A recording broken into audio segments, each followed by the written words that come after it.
This is an ABP Life podcast. So hello and welcome to another episode of Votecast only on ABP Life podcast. तो भाई कांगड़ा में मुझे आम Aadmi party का presence बहुत देखने को मिला। जहां भी देख रहा हूं मैं वहां पे एक आम आदमी पार्टी का प्रेजेंस बहुत ज्यादा है। और अभी इस वक्त हम लोग कांगड़ा में अब्दुल्लापुर में है। तो और अब मेरे साथ जुड़ गए हैं कांगड़ा कॉन्स्टिट्यूएंसी के कैंडिडेट आम आदमी पार्टी के mister Rajkumar ji, welcome to Votecast. धन्यवाद जी, आपका हार्दिक स्वागत है इस माँ की पावन धरती में। और यहाँ तो आम आदमी पार्टी की लहर चली हुई है जनाब। हर आदमी उनकी नीतियों को अपना रहा है। जो केजरीवाल साहब की नीतियाँ बहुत अच्छी नीतियाँ हैं। हर आदमी बोलता है कि उनकी नीतियाँ जो हैं वो अच्छी हैं। इन्होंने देश को लूटा है, वो देश को बचाने की कोशिश में लगे हुए हैं। सबसे पहले एक हल्के सवाल से शुरू करते हैं। हाँ जी, क्या कैसे शुरू हो रहा है आजकल दिन? बहुत आप अच्छा, क्या प्रचार कर रहे हैं, एक आम आदमी पार्टी को रिप्रेजेंट कर रहे कैंडिडेट है उनका, कैसे दिन शुरू हो रहा है आजकल? बहुत अच्छा हो रहा है। बहुत अच्छा हो रहा है। बहुत अच्छा। पहला काम क्या करते हैं आजकल दिन में? बस हम जाते हैं, लोगों से मिलते हैं, लोग जाते हैं, हम जगह जगह मीटिंग है। अभी मेरी मीटिंग रखी हुई है। आज मैं सुबह से लेकर अभी तक 10 मीटिंगें कर चुका हूँ जनाब। अच्छा। हर मीटिंग में 50, 60, 70, 80, 90, 100 आदमी आ रहे हैं जनाब। अभी मैं एक मीटिंग करके आया हूँ सम्मेला में, कम से वहाँ पर 100 से लेकर 150 तक आदमी थे जनाब, अच्छा, महिलाएं थी। तो राजकुमार जी, मुझे ये बताइए कि कांगड़ा में हाँ जी। सबसे बड़ा मुद्दा क्या है? सबसे जनता का? बड़ा मुद्दा पानी का है, बेरोजगारी का है, आवारा पशुओं का है। ये कुछ नहीं करते। सबसे बड़ा मुद्दा हमारा ये है जनाब कि अगर ऊपर शिमला साइड किसी का एक सेब गिर जाए, उनका सेब का पौधा खराब हो जाए, तो उसके लिए सरकार उनको हजारों का मुआवजा देती है। वहाँ पर पूरे आदमी लग जाते हैं उसका वो करने के लिए। लेकिन यहाँ पर हमारे गरीब लोग हैं, यहाँ पर अगर किसी की फसल खराब हो जाती है किसी वजह से, बरसात की वजह से, तो उसके पीछे उसके लिए कुछ भी नहीं मिलता। मुआवजे के लिए वो लोग दर दर भटकते हैं। तो वहाँ यहाँ कुछ नहीं मिलता। ये सरकार उनका कुछ नहीं करती है जनाब। तो राजकुमार जी, आम आदमी पार्टी हिमाचल में एक बहुत ही नया पार्टी, इनके जो डेमोग्राफी है, इनके जो जनता है, उनका पल्स बहुत ही डिफरेंट है दिल्ली और पंजाब से। हाँ जी, हाँ जी। तो आम आदमी पार्टी इसे बेहतर, बहुत अच्छे से जानने के लिए क्या कर रही है? जो आम आदमी पार्टी है ना, आम आदमी पार्टी का एक ही मोटिव है, वो है आम आदमी। आम आदमी हम सभी जुड़ जाते हैं। यहाँ हिमाचल का सभी लोग जो है वो आम आदमी है। तो आम आदमी का एक मतलब है कि आम आदमी को सुविधा देना, और वो आम आदमी ही दे सकता है दूसरे को सुविधा, और दूसरा कोई दे नहीं सकता। तो यहाँ के लोग अच्छे हैं, भोले भाले हैं।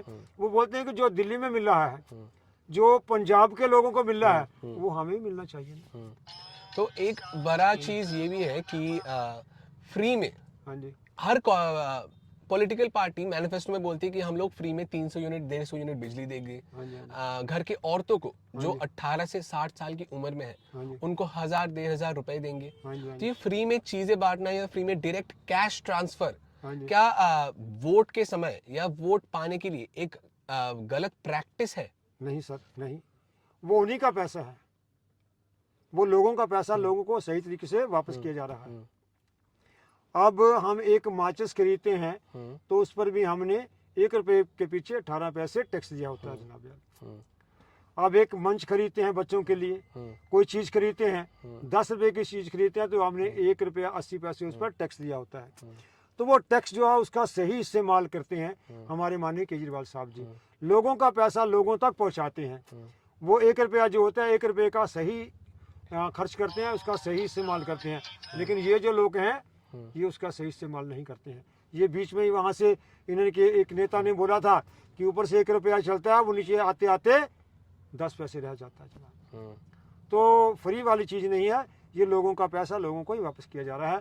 जहाँ पर इन लोगों की नेताओं की सोच खत्म होती है, वहाँ पर माननीय केजरीवाल साहब की जो सोच है वो चालू होती है जनाब। ये जो एक्स्ट्रा पैसा मिलता है टैक्स में से, इन पैसों को सरकार यूज करती है स्टेट को, देश को बेहतर करने के लिए, इंफ्रास्ट्रक्चर में, स्कूल्स में, सब कुछ में। हाँ जी। तो जब ये पैसा ही हम लेके जनता को वापस देंगे तो काम करने के लिए पैसा कहाँ से आएगा सरकार सर के पास? ऐसा है, बहुत पैसा है, बहुत अच्छा। पैसा। ये लोगों का पैसा है, लोगों की मेहनत का पैसा है, लोगों को देते हैं पैसा वो जी। कैसे देते हैं ये तो केजरीवाल साहब जानते हैं कि उनकी क्या थ्योरी है जनाब।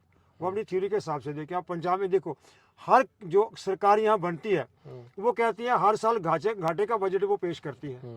लेकिन केजरीवाल साहब एक ऐसी शख्सियत हैं, एक दिल्ली सरकार ऐसी है जो बजट प्रॉफिट में पेश करती है जनाब। अच्छा, तो वो सबको देने के बाद भी। अच्छा, हाँ जी, हाँ जी। तो क्या आपको लगता है कि इन सब कैश ट्रांसफर से, फ्री में बिजली देने से सरकार के ऊपर एक दबाव बनेगा कि ये पैसा भी देना है, जहां से इनकम नहीं हो रहा है, जो इनकम होता है वो भी पैसा हम जनता को वापस दे रहे हैं, क्या इसमें सरकार के ऊपर प्रेशर नहीं ऐसा बनेगा? है, उनकी एक नीति है। अब देखिए, पंजाब सरकार जब बनी तो उन्होंने सबसे पहले जितने नेता थे उनकी पेंशनें बंद कर दी। अब एक आदमी जो है वो एक ही पेंशन लेता है। अब एक सरकारी मुलाजिम जो 25 से 30 साल नौकरी करके आता है तो उसके एक पेंशन दी जाती है, वो भी उन्होंने 2 या 3 के बाद बंद कर दी हुई थी जनाब। तो अब जो एमएलए बनता है 1 बार, 2 बार, 3 बार, 4 बार, 5 बार, तो उसे हर बार की पेंशन दी जाती है। तो केजरीवाल साहब ने सबसे पहले हमारे आदरणीय भगवंत सिंह मान की सरकार जी ने जो वादे किए थे उन्हें पूरा किया है, कर रहे हैं वो। तो उन्होंने सबसे पहले तो आते ही नेताओं की पेंशन बंद की है। जो वहां से पैसा मिल रहा है वो लोगों की भलाई के लिए लिया जा रहा है। तो राजकुमार जी, आप दिन रात अभी लोगों से मिल रहे, जनता के साथ इंटरेक्ट कर रहे, जी जी जनता अपने जो प्रॉब्लम्स है वो आपको बता रहे, जी जी जी जी। सबसे बड़ा प्रॉब्लम क्या सामने आया है कांगड़ा के लोगों? बेरोजगारी का। बेरोजगारी का। हाँ जी, हाँ, और बेरोजगारी। इसका सोल्यूशन आपके पास क्या है? बिल्कुल सोल्यूशन है जी। क्या सोल्यूशन है इसका? लोगों को रोजगार देंगे, यहाँ जो बड़ी इंडस्ट्री लाएंगे कोई, यहाँ बच्चों को रोजगार मिलेगा। हजारों की तादाद में यहाँ नौकरियां खाली पड़ी हुई हैं, ये सरकार देती नहीं है। सरकार कर्जा में दबी हुई है। हर वर्ष इन सरकार को कर्जा लेना पड़ता है तनख्वाह देने के लिए, कुछ देने के लिए। क्यों? यहाँ तो बड़े वजह अयाम है। हमारा पानी अपना है, हमारी खड्डें अपनी हैं, सीमेंट यहाँ बनता है हमें महंगा मिलता है, बिजली हमें यहाँ बनती है हमें महंगी मिलती है जनाब। ओल्ड पेंशन स्कीम एक बड़ा मुद्दा है हिमाचल में। जी जी। हर सरकार बोल रही है कि हम इसको वापस लाएंगे। जयराम ठाकुर जी की सरकार ने भी बोला है इसको हम ही सुलझाएंगे, डबल इंजन सरकार सुलझाएंगी, तो हमें ही वोट दो। आम आदमी पार्टी का क्या स्टांस है इस पे? सर ऐसा है, आम आदमी पार्टी ने एक वायदा किया था पंजाब में कि अगर वहाँ सरकार बनती है तो हम ओल्ड पेंशन को लागू करेंगे। उन्होंने वो वायदे को पूरा कर दिया। सब ये हमारे केजरीवाल साहब की ही नकल मार रहे हैं। अगर इन्होंने ओल्ड पेंशन चालू करनी होती तो माननीय हमारे अटल बिहारी वाजपेयी जी प्रधानमंत्री थे 2003 में सेंटर में, तो उन्होंने नोटिफिकेशन जारी करके तो लोगों की पेंशन, मुलाजमों की पेंशन बंद कर दी, एनपीएस में ले आए उनको। हमारे यहाँ हिमाचल के अंदर 2004 में माननीय मुख्यमंत्री राजा वीरभद्र सिंह जी की सरकार थी, उन्होंने भी उनकी ओल्ड जो पेंशन थी वो बंद कर दी, उनको भी एनपीएस में ला दिया। ये अब राग अलाप रहे हैं कि हम ओल्ड पेंशन बहाल करेंगे। तो सर 2017 में, 2012 से लेकर 17 तक तो कांग्रेस की सरकार थी, तब भी तो हमारे जो भाई हैं, जो मुलाजिम भाई हैं, इनके आगे रोते रहे, गिड़गिड़ाते रहे, तब क्यों नहीं उन्होंने बोला कि हम इनको पेंशन बहाल करेंगे।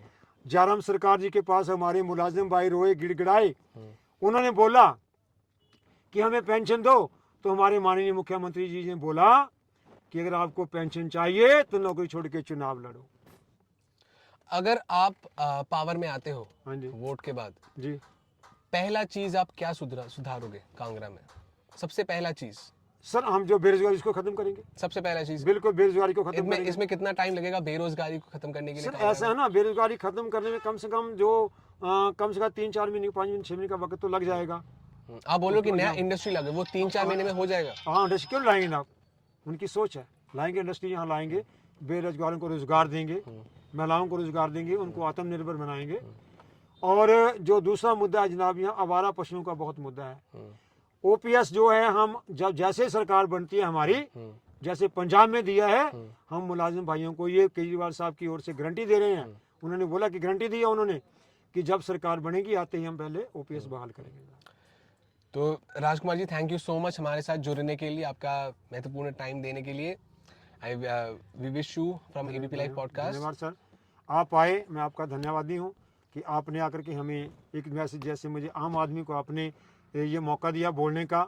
और मैं सभी युवाओं से, सभी महिलाओं से, सभी अपने वोटरों से, सभी अपने सपोर्टरों से और सभी यहाँ कांगड़ा की जनता से एक ही रिक्वेस्ट करता हूँ कि भैया इस बार एक मौका केजरीवाल को, जब तक आप सत्ता परिवर्तन नहीं करोगे तो विकास नहीं होगा। और मेरा सभी से निवेदन है कि इस बार इनके पास पहले कोई विकल्प था नहीं, कभी कांग्रेस आती थी, कभी बीजेपी आती थी, तो इस बार इनके पास इसका विकल्प है। अब लोगों ने मन बना लिया है कि हम इस बार तीसरे विकल्प को लाएंगे, जो हमारे अधिकार हैं उन अधिकारों को हम लेके रहेंगे। धन्यवाद आपका, थैंक यू वेरी मच।